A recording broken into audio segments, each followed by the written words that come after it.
ভারতীয় রাজনীতিবিদ, ব্যারিস্টার এবং শিক্ষাবিদ শ্যামাপ্রসাদ মুখোপাধ্যায়, যিনি জওহরলাল নেহরুর মন্ত্রিসভায় ভারতের প্রথম শিল্প ও সরবরাহ মন্ত্রী হিসেবে দায়িত্ব পালন করেন। পরে তিনি 1951 সালে রাষ্ট্রীয় স্বয়ংসেবক সংঘের সহযোগিতায় ভারতীয় জনতা পার্টির পূর্বসূরি দল ভারতীয় জনসংঘ দল প্রতিষ্ঠা করেন। শ্যামাপ্রসাদ মুখোপাধ্যায় ভারত বিভাজনের তীব্র বিরোধী ছিলেন।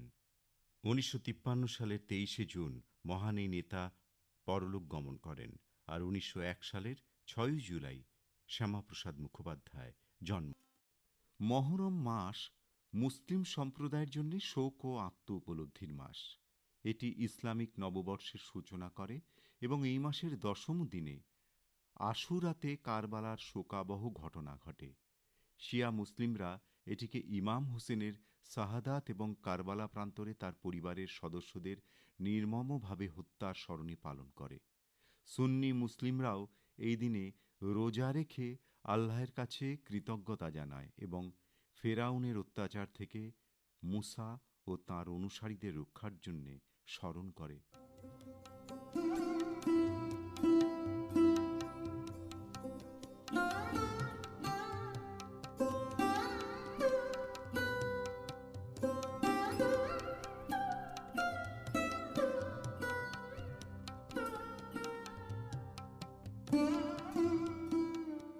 চলে আসি প্রত্যুষার এ মাসের চিঠির বিষয়। প্রত্যুষার এ মাস অর্থাৎ জুলাই মাসের চিঠির বিষয় জীবন মানে পদ্ম পাতায় জল। এ নিয়ে চিঠি লিখেছেন ডাক্তার সুকুমার হালদার, মানিকনগর, মানিকতলা, অশোকনগর, উত্তর 24 পরগনা থেকে। মানুষ কর্মময় জীবনে সকল সময় যে যার ব্যস্ততার মধ্যে দিয়ে সামনের দিকে এগিয়ে চলে।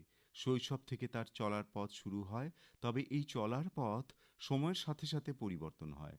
শৈশব, বাল্যকাল, যৌবন, তারপর এগিয়ে আসে বার্ধক্য। এইভাবে জীবনের চলার পথে শুরু থেকে শেষ পর্যন্ত নানান রকম ঘাত প্রতিঘাতের মধ্যে দিয়ে মানুষের জীবনযাত্রা পরিচালিত হয়। তবুও মানুষের জীবনটা বড় ক্ষণস্থায়ী। কখন যে কি ঘটবে কেউ তা বলতে পারে না। এই আছে তো এই নেই। এই তো গত সেপ্টেম্বর মাসে আমারই অগ্রজ বাথরুমে যেতে গিয়ে হঠাৎ পড়ে যায়। পড়ে গিয়ে অচৈতন্য হয়ে পড়ে। তারপর হসপিটালে নিয়ে যাওয়া হয়, কিন্তু তার চৈতন্য আর ফিরে আসেনি। সকলকে ফাঁকি দিয়ে সে একসময় না ফেরার দেশে চলে যায়। এই তো জীবন। দাদা যেমন নিজেও ভাবেননি, বাড়ির অন্যান্য কেউই ভাবতেই পারেনি সে এইভাবে আমাদের সকলকে ছেড়ে চলে যাবে। তাছাড়া প্রতিনিয়ত বিভিন্ন রকম অঘটন ঘটে চলেছে। চলার পথে কখন কি ঘটে যায় কেউ বলতে পারে না। ভালো মানুষ ঘর থেকে বেরিয়ে সে আর ঘরে ফিরে আসে না। যেমন যুদ্ধ বিগ্রহে কত মানুষ অঘোরে প্রাণ হারাচ্ছে, পথে ঘাটে কত দুর্ঘটনা ঘটছে, তার সঠিক হিসাব কেউ রাখে না। পরিশেষে বলি, পদ্ম পাতায় জলের মতো মানুষের জীবনটা ক্ষণস্থায়ী। এই আছে এই নেই। লিখেছেন ডাক্তার সুকুমার হালদার, মানিকনগর, মানিকতলা, অশোকনগর, উত্তর 24 পরগনা থেকে।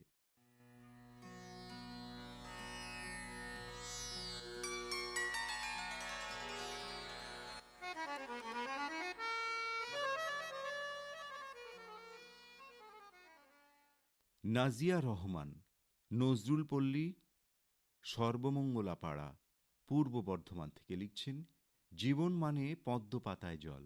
এই প্রবাদটি দিয়ে জীবনকে অস্থির, ক্ষণস্থায়ী আর পরিবর্তনশীল হিসেবে তুলে ধরা হয়েছে।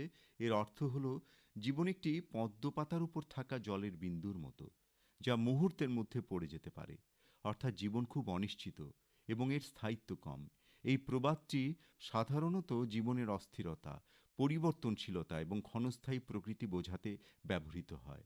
জীবন অনিত্য পদ্ম পাতায় জল, অনেকবার শোনা কথা, কিছু ঘটনা যা এই প্রাচীন কথাগুলো বুঝিয়ে দেয়। আমেদাবাদের বিমান দুর্ঘটনা সেই রকমই ঘটনা। আমরা সত্যিই জানি না কাল আমাদের জন্য কি অপেক্ষা করে আছে, অথচ আমরা তাও প্ল্যান করি, ছোট ছোট জিনিস নিয়ে ঝগড়া করি, সুদূর ভবিষ্যৎ ভেবে উদ্বিগ্ন হই। পদ্ম পাতার উপর জলের ফোঁটা স্থির থাকে না, তেমনি জীবনও সবসময় পরিবর্তন হতে থাকে। এটি আমাদের মনে করিয়ে দেয় যে জীবন একটি মূল্যবান উপহার। আমাদের উচিত এর প্রতিটি মুহূর্তকে কাজে লাগানো। লিখেছেন নাজিয়া রহমান, নজরুলপল্লী, বাহির, সর্বমঙ্গলাপাড়া, পূর্ব বর্ধমান থেকে।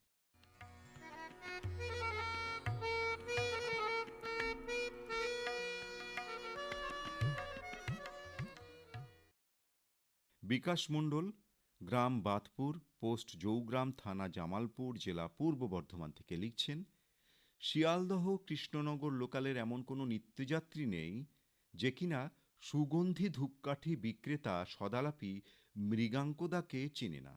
সময়টা ৯০ দশকের শুরুর দিক। গভর্নমেন্ট আর্ট কলেজের বছর ২৩-এর উজ্জ্বল শ্যামবর্ণ ছাত্র মৃগাঙ্ক সোদপুর থেকে প্রতিদিন ট্রেন জার্নি করে কলেজে আসত। আর্থিক অসচ্ছলতাকে নিত্যসঙ্গী করেই চলছিল তার বিদ্যাভ্যাস।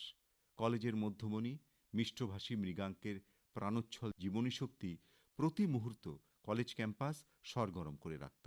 এহেন মৃগাঙ্কর কেতাদুরস্ত ব্যক্তিত্বে মোহাবিষ্ট হয়ে পড়ে ওরই কলেজের ২ বছরের জুনিয়র মৃদুলা নামের মেয়েটি। একদিন একাডেমি অফ ফাইন আর্টসের চিত্র প্রদর্শনীতে ওদের দুজনের চোখাচোখি হতেই একে অপরের লজ্জাবনত দীঘল চোখের ভাষায় সম্মোহিত হয়ে যায়। সেই থেকে মৃগাঙ্ক মৃদুলার অম্লমধুর প্রণয় উপাখ্যান কলেজে সকলের মুখে মুখে চর্চিত হতে লাগল। অবশেষে বাড়ির অমতে কলেজের পড়াশুনো শেষ হতে না হতেই ৭ পাকে বাঁধা পড়ে দুটি আকুল হিয়া। শুরু হয় দুই কল্লোলিত জীবন নির্ঝরিণীর উজান স্রোতের টানে মোহনার পানে শুধুই ছুটে চলা। মৃগাঙ্কের প্রাতিষ্ঠানিক শিক্ষা যাপন শৈলীর মান উন্নয়নের পরিপন্থী হয়ে দাঁড়ায়। তাই তো জীবিকা নির্বাহের তাগিদে ট্রেনের কামরায় ধূপকাঠি বিক্রেতার ভূমিকায় অবতীর্ণ হয়। এমনি করেই পলেস্তারা খসে যাওয়া চার দেওয়ালের মাঝে দুজন দুজনার সহমর্মিতার বাতাবরণে গড়ে তুলেছে এক সুখের রাজমহল। ইতিমধ্যে মৃদুলা অন্তঃসত্ত্বা হয়। অনাস্বাদিত সুখে দুজনার চোখের ভাষায় অনাবিল প্রফুল্লতা ছড়িয়ে পড়েছে। অনাগত সন্তানের কথা ভেবে মৃগাঙ্ক আরও বেশি বেশি পরিশ্রম করতে লাগল। ওদের এই সুখী গৃহকোণের মাঝে হঠাৎই নেমে আসে অশনি সংকেত। মৃগাঙ্ক চলন্ত ট্রেন থেকে পা পিছলে পড়ে যায়। আশঙ্কাজনক অবস্থায় হাসপাতালে ভর্তি করলেও শেষ রক্ষা হলো না। জীবন মৃত্যুর অসম লড়াইয়ে জীবনের পরাজয় সূচিত হলো। প্রত্যুষা, এরপরও কি বলবো না, জীবন মানে পদ্ম পাতায় জল। লিখেছেন বিকাশ মণ্ডল, গ্রাম বাতপুর, জৌগ্রাম, জেলা পূর্ব বর্ধমান থেকে।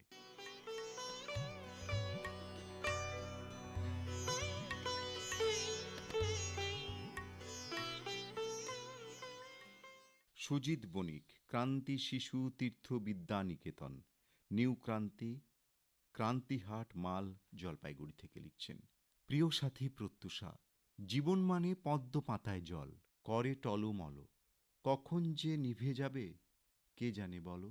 যখন তখন জীবন প্রদীপ দমকা হাওয়ায় নিভে যেতে পারে নিমেষে, কেউ জানবে না আশেপাশে।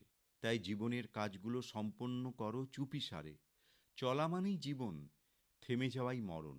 ক্ষণস্থায়ী জীবনে তবুও মানুষ প্রচুর ছাপ ফেলে যান ওদের কুর্নিশ। যাত্রা করেছিল ওরা প্রচুর অর্থ ব্যয়ে, আকাশ পথে প্রিয়জনের কাছে যাবে বলে, কেউ বা নানান কাজে। হায় বিধাতা, কতগুলো প্রাণ চলে গেল নিমেষে। যারা চলে গেল নীরবে তাদেরও লাগি শত শত প্রাণ কাঁদিছে আড়ালে। কত ঘটনা প্রবাহ মনকে ব্যথিত করে শোকের নির্মম পরিহাসে।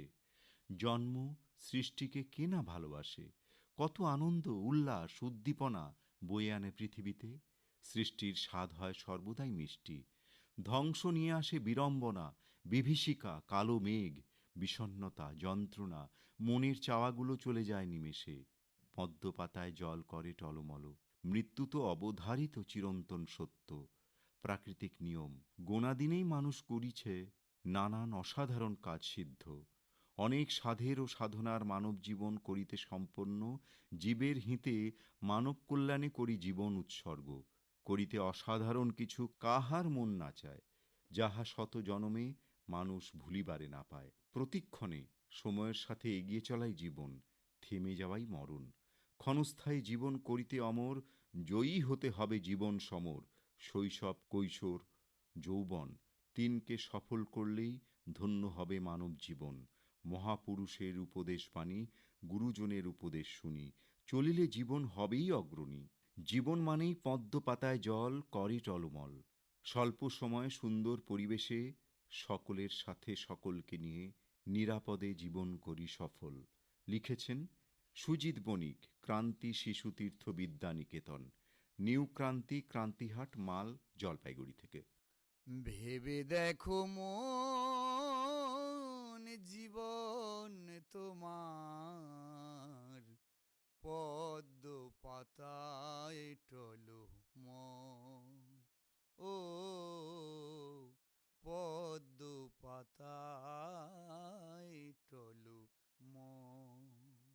চলমানও তাই জীবন, কিন্তু এই চলমান জীবন কার কখন থমকে যাবে তা আমরা কেউই জানি না।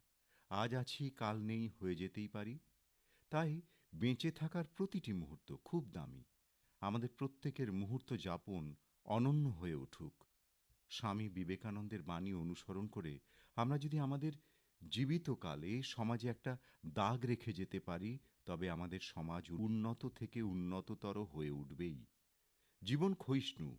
এই ক্ষয়িষ্ণু জীবনে আমরা বর্তমানে বাঁচি, কারণ আগামীকাল বা ভবিষ্যৎ যে বড্ড অনিশ্চিত।